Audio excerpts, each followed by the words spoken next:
What's going on, you guys? Nick here with Nick Strength and Power, and the finals for the 2025 Japan Pro just wrapped up. And look, honestly, not a super surprising result here. So basically, after watching prejudging, I think a lot of people would probably agree. Shaun Clarida, on overall conditioning, completeness, it seemed like he was going to win the show. And that's exactly what happened. So Shaun Clarida wound up in first place. Florian Porson in second place. Joan Pradells wound up in third place. Jan Turek in fourth place. And Mark Hector in fifth. And look, as you look at this video right here of the first call out, I really do think this is what it came down to. When you look at this video here of the first call out, and again, this video is courtesy of Anabolic Space on Instagram because there was no live stream that I could find. I think it really came down to a very conditioned version of Shaun Clarida that out-conditioned the rest of this lineup. Florian in second place was much bigger than Shaun, a very noticeable size difference, but I think Shaun, even more than the size difference, was noticeably more conditioned than Florian was, and that's what I think it really came down to here. Now, I think the surprising thing about these top five results, James Hollingshead, Beef Stew, both being outside of the top five, both being outside of the first call out. And honestly, I've got to say, I'm really disappointed that I wasn't able to attend this show in person. Me and Stu were talking about this show like probably 3 months in advance of this show, and I just couldn't get my passport renewed in time to go. I really wanted to go to this show. Japan has always been on my bucket list. And I feel like it would have been really fun to go with Stu while he's competing and hang out in Japan. So I hate the fact that I'm watching this show through Instagram pictures and videos and stuff because I really wanted to be there in person. This was definitely like a bucket list show for me. I just didn't get the passport in time. But getting back to the results here, so Shaun Clarida picking up the win. I'm a little bit disappointed in the fact that Joan Pradells did not get his Olympia qualification. This is like the fifth show in 2025 that Joan has done. He did the Romania Muscle Fest with Andrew Jacked, where he was second. The Everest Muscle Stars Poland Pro, where he was also second. The EVLS Prague Pro, where he was fifth, right behind Keon Pearson.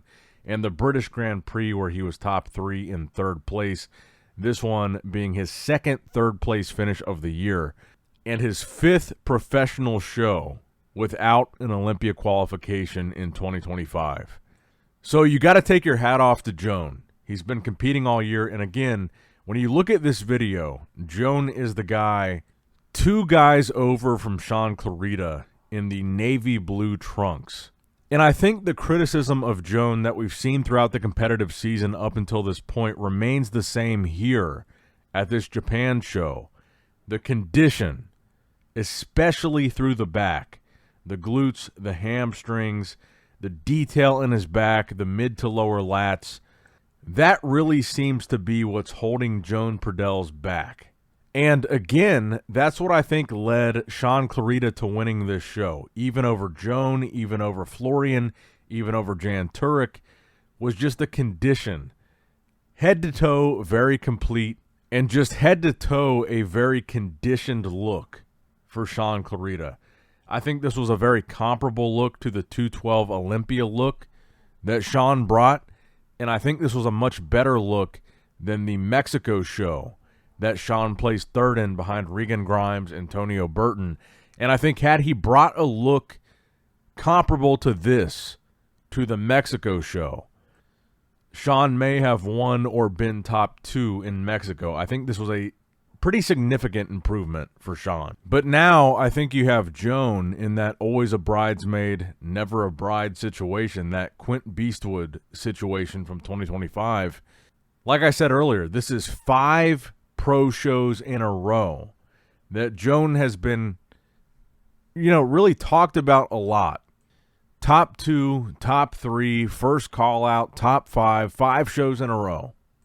But he has been unable to win any of these shows. And I think this probably stifles a little bit of that conversation of Joan being, a future Mr. Olympia, a multiple-time Mr. Olympia, the comparisons of Joan and Jay Cutler. Now, granted, we still have one more pro show left. Next weekend, the very end of November, you still have the Big Man Weekend in Spain, which Joan is doing. I have no idea who else is doing that show, but Joan is from Spain. He's got home field advantage. That's the last qualifying opportunity of the year for the 2026 Mr. Olympia. Now, granted, there's going to be a lot more in 2026, but as far as 2025 goes, this is the last year-end opportunity to qualify for the Olympia next year. Joan, I think, is probably going to be the favorite going into that show. And I think we also have to ask ourselves the question, with Shaun Clarida, he just qualified for the Open Olympia in 2026. Does Shaun stay in 212? Or does he dip his toes in the Open Olympia next year?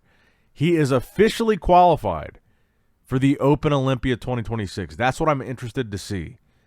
But Joan Pradells, what is next for him? He's got to bring up the condition, especially from the back. You've got one more show left this year in Joan's hometown home field advantage. And look, I'll be real. I thought Joan was going to win this show. I think Joan has tremendous potential. He's got a great physique. And I think he will probably be a future top 6 Mr. Olympian.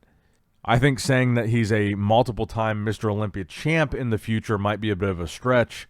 But I do think he has the potential and the structure and the size to be a top 6 guy.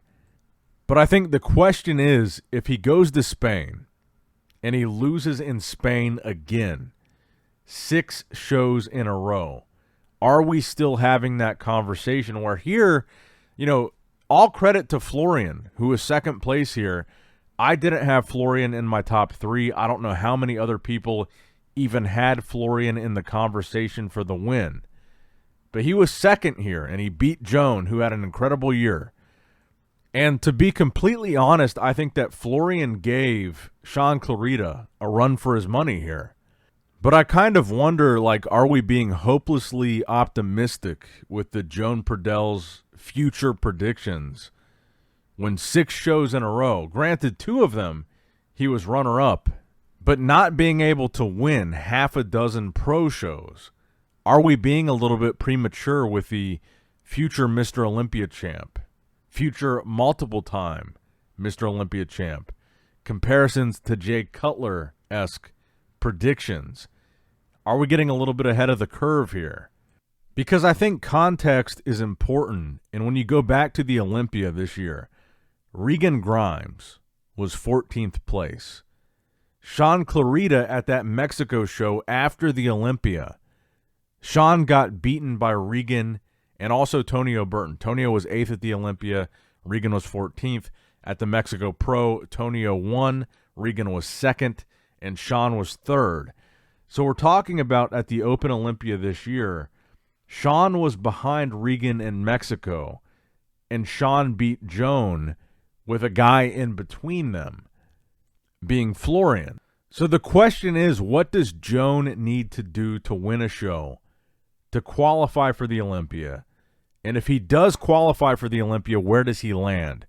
I think what he needs to do, tighter condition, from the back especially. He's got the size. He's got a great structure. He's a pretty aesthetically pleasing guy for how big he is.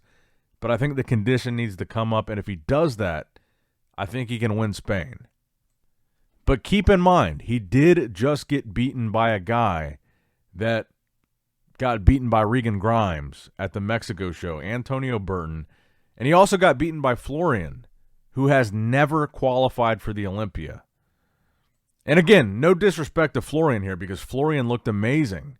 But all this talk and all this hype about Joan, he's not really delivering on some of these smaller shows. I mean, again, no disrespect to these competitors in Japan, but this was not the deepest lineup. And this was a show that I thought Joan was almost maybe a shoo-in to win. But let me know what you guys think in the comments down below about the Japan Pro final results. Do you agree or disagree with the decision here? Let me know in the comments below. Make sure you like the video, subscribe to the channel, click that bell notification icon if you have not already. And as always, I love you guys, appreciate you guys. Nick Strength and Power signing out.